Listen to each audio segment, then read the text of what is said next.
Life in the Spirit is always filled with joy, but it is also always filled with lament.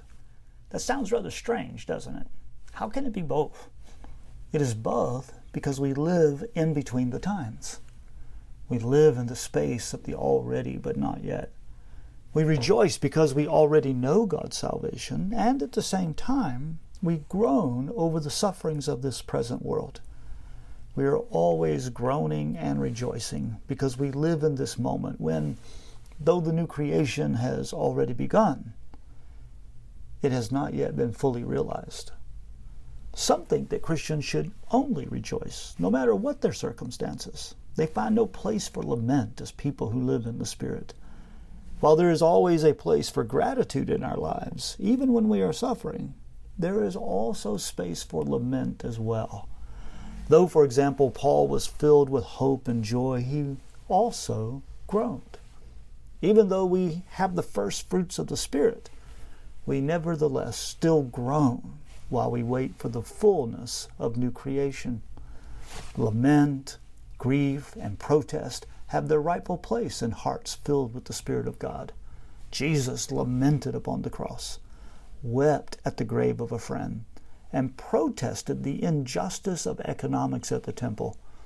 Indeed, we might say that the presence of the Spirit gives us voice in such laments, griefs, and protests. It is because we are filled with the Spirit and enjoy the fruit of the Spirit in our lives that our voices are raised in lament.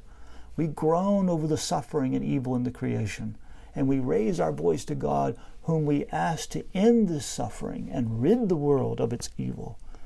It is because we are filled with the Spirit and enjoy the fruit of the Spirit in our lives that we weep over death, violence, and injustice.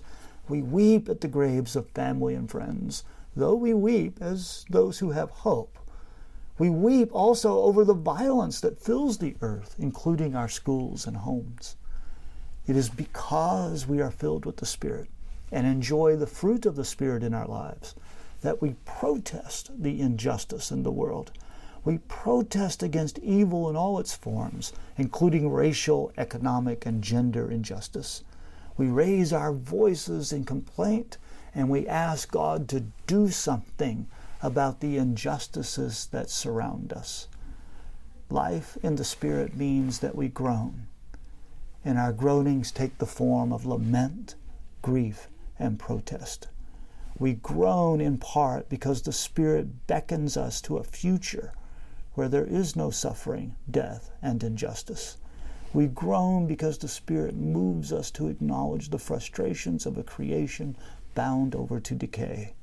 We groan because the Spirit has instilled in us a hope and a longing for the fullness of new creation. When we lament, grieve, or protest, we join our voices with the voice of the Spirit who laments, grieves, and protests with us.